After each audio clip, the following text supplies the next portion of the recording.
सुरक्षा सलाहकार श्री अजीत डोवाल जी, cabinet secretary, director CBI, अन्य अधिकारीगण, देवी और सज्जनों, आप सभी को सीबीआई के 60 वर्ष पूरे होने हीरक जयंती के इस अवसर पर बहुत बहुत बधाई।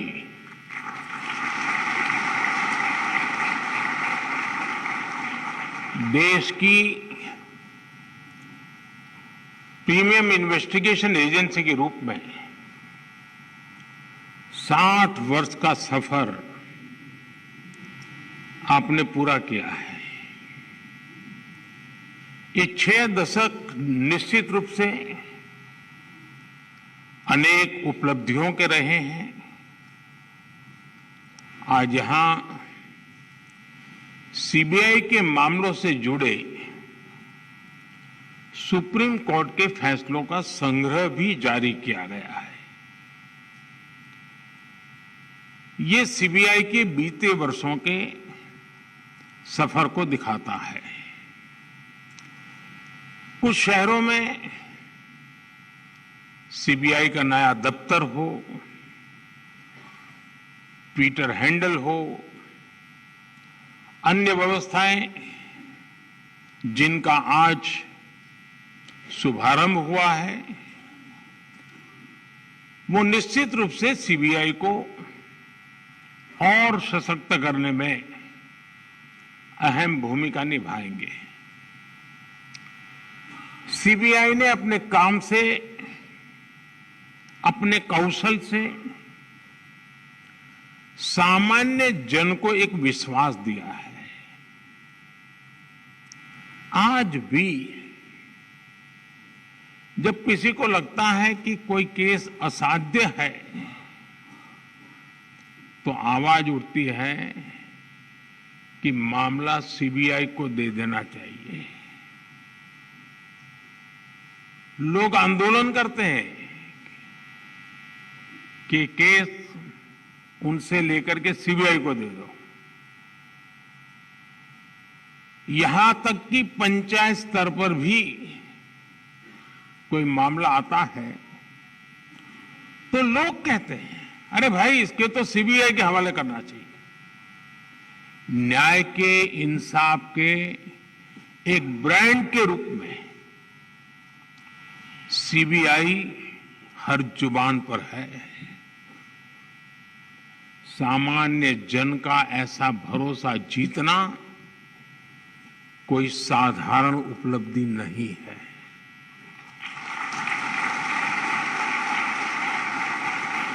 और इसके लिए पिछले 60 वर्षों में जिनने योगदान दिया है, इस संगठन में रहे सभी अधिकारी, सभी कर्मचारी बहुत बहुत बधाई के पात्र हैं।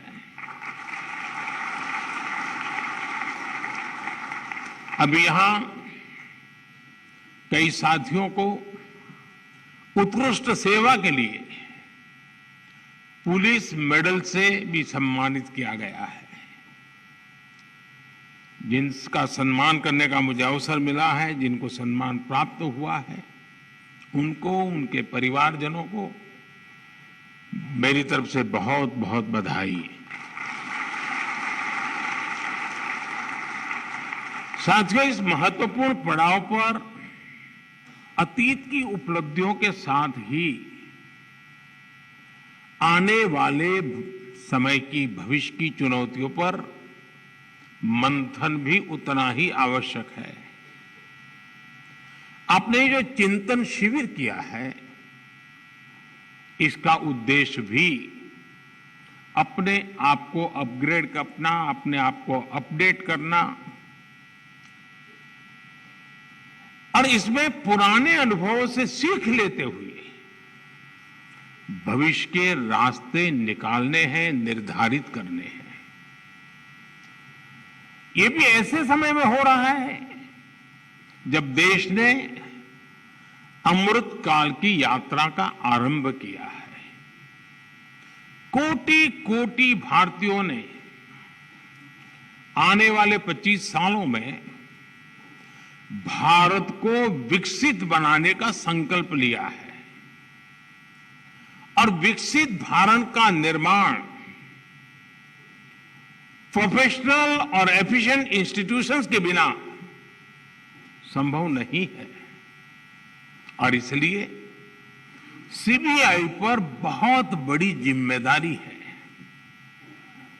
साथियों, पिछले 6 दशकों में सीबीआई ने मल्टी डायमेंशनल और मल्टी डिसिप्लिनरी जांच एजेंसी के तौर पर अपनी पहचान बनाई है।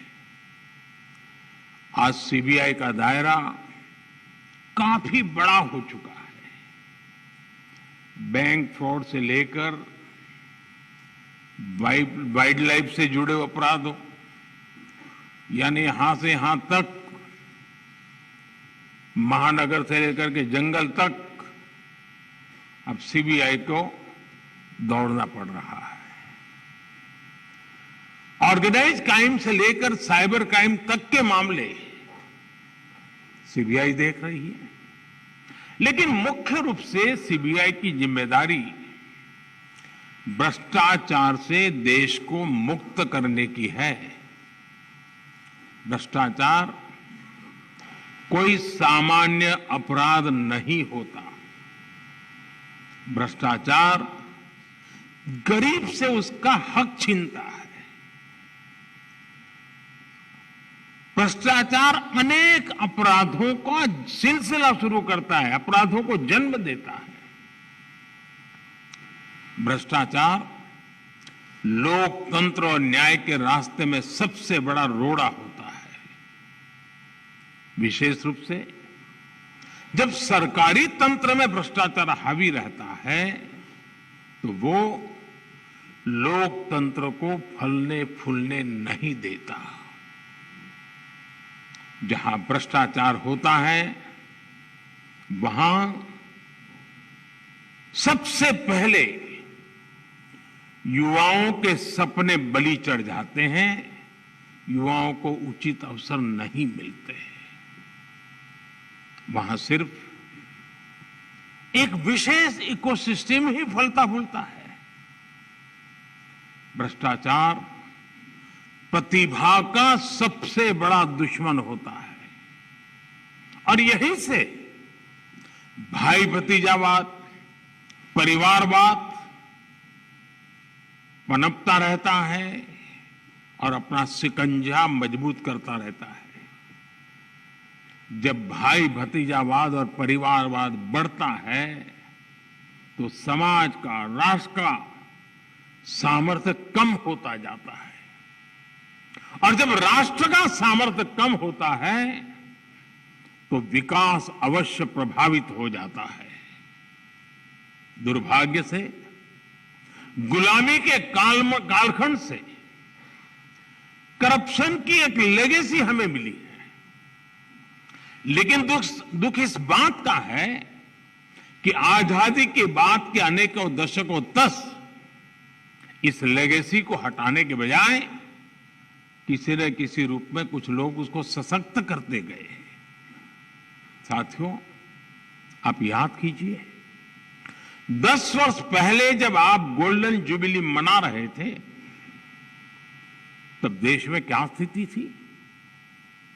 तब की सरकार के हर फैसले, हर प्रोजेक्ट सवालों के घेरे में थे। करप्शन के हर केस में पहले के केस से बड़ा होने की होड़ लगी हुई थी।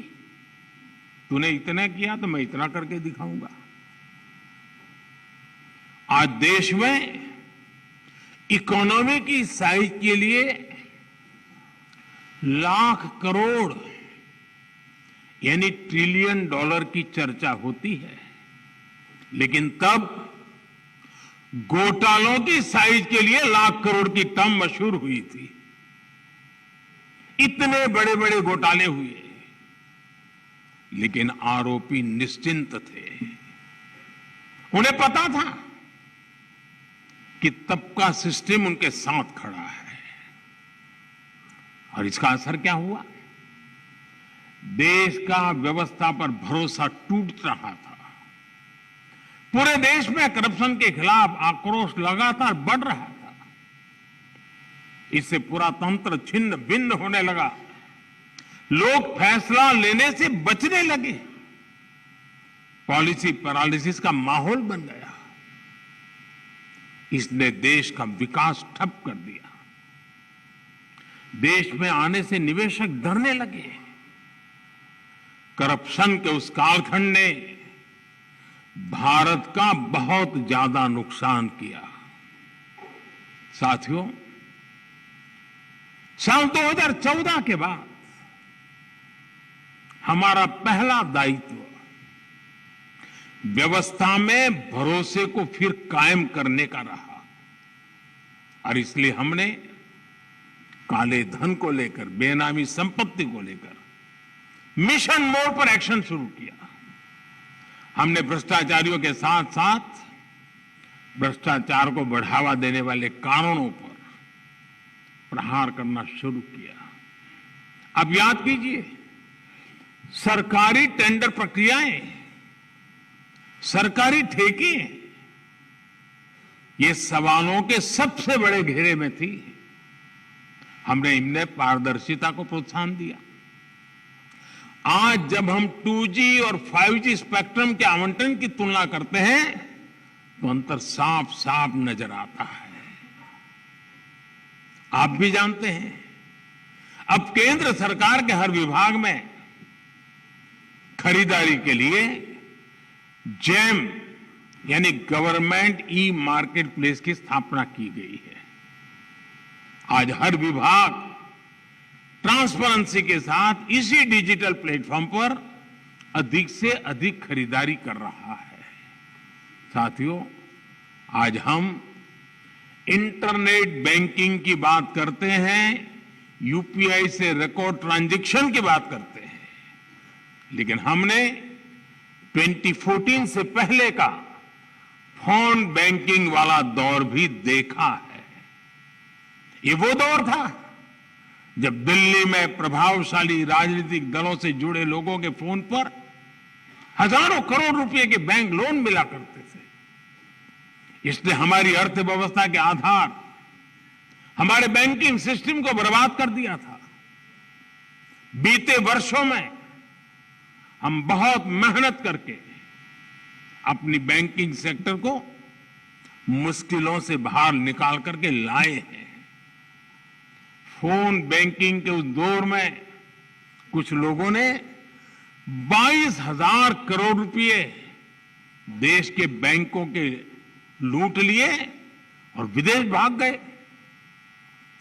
हमने फ्यूजिटिव इकोनॉमिक ऑफेंडर्स कानून बनाया। अभी तक विदेश भागे इन आर्थिक अपराधियों की 20,000 करोड़ रुपए से अधिक की संपत्ति जब्त की जा चुकी है।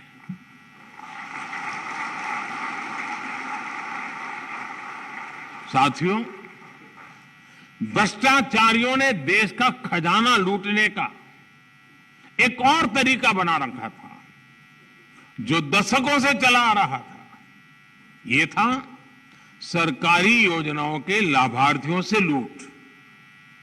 पहले की सरकारों में जो मदद गरीब लाभार्थियों के लिए भेजी जाती थी वो बीच में ही लूट ली जाती थी।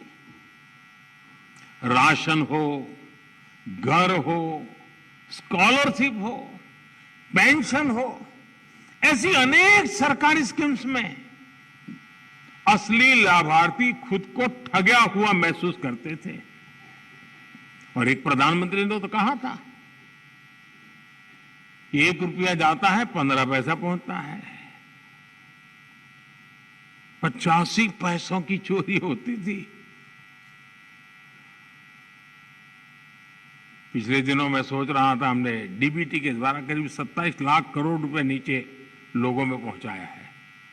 अगर उस हिसाब से देखता तो 27 लाख करोड़ में से करीब करीब 16 लाख करोड़ कहीं चले गए होते। आज जनधन, आधार, मोबाइल की ट्रिनिटी से हर लाभार्थी को उसका पूरा हक मिल रहा है। इस व्यवस्था से 8 करोड़ से अधिक फर्जी लाभार्थी सिस्टम से बाहर हुए हैं। जो बेटी पैदा नहीं हुई वो विधवा हो जाती थी और विधवा पेंशन चलता था। डीबीटी से देश के करीब 2.25 लाख करोड़ रुपए गलत हाथों में जाने से बचे हैं। साथियों, एक समय था जब सरकारी नौकरियों में इंटरव्यू पास कराने के लिए भी जम करके भ्रष्टाचार होता था। हमने केंद्रीय भर्तियों की ग्रुप सी, ग्रुप डी भर्तियों से इंटरव्यू खत्म कर दिया।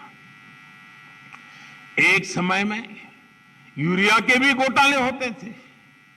हमने यूरिया में नीम कोटिंग कर इस पर भी लगाम लगा दी। डिफेंस डील्स में भी घोटाले आम थे।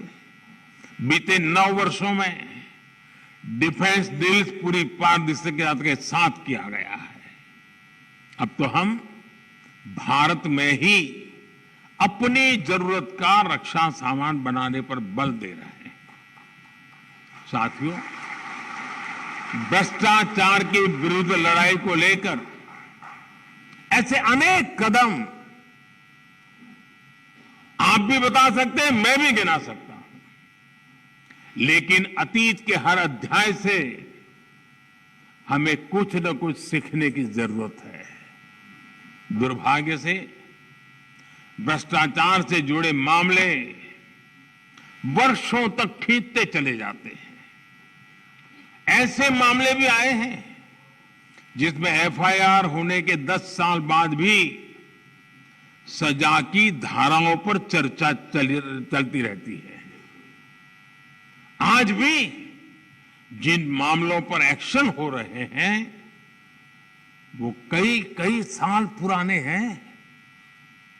जांच में देरी 2 तरीके से समस्या को जन्म देती है। एक तरफ भ्रष्टाचारी को सजा देर से मिलती है तो दूसरी तरफ निर्दोष परेशान होता रहता है। हमें सुनिश्चित करना होगा कि कैसे हम इस प्रोसेस को तेज बनाएं और भ्रष्टाचार में दोषी को सजा मिलने का रास्ता साफ हो पाए। हमें बेस्ट इंटरनेशनल प्रैक्टिसेस को स्टडी करना होगा। जांच अधिकारियों की कैपेसिटी बिल्डिंग पर फोकस करना होगा।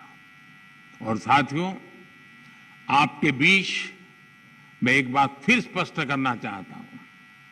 आज देश में करप्शन के खिलाफ कार्रवाई करने के लिए राजनीति की इच्छा शक्ति में कोई कमी नहीं है। आपको कहीं पर भी हिचकने, कहीं रुकने की जरूरत नहीं है।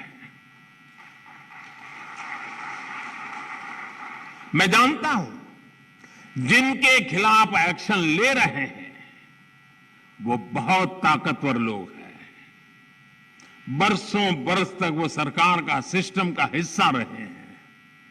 संभव है कई जगह किसी राज्य में आज भी विकसित सत्ता का हिस्सा हो। बरसों बरस तक उन्होंने भी एक इकोसिस्टम बनाया है। इकोसिस्टम अक्सर उनके काले कारनामों को कवर देने के लिए, आप जैसे संस्थाओं की छवि बिगाड़ने के लिए एक्टिव हो जाता है। एजेंसी पर ही हमला बोल दो, ये लोग आपका ध्यान भटकाते रहेंगे, लेकिन आपको अपने काम पर फोकस रखना है।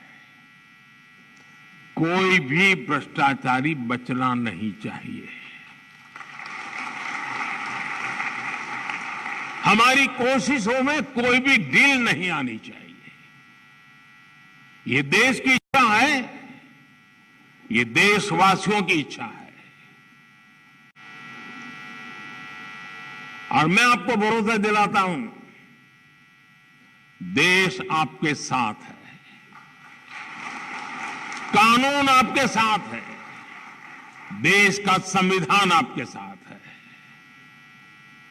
साथियों, बेहतर परिणामों के लिए अलग अलग एजेंसियों के बीच के साइलोज को भी खत्म करना बहुत आवश्यक है।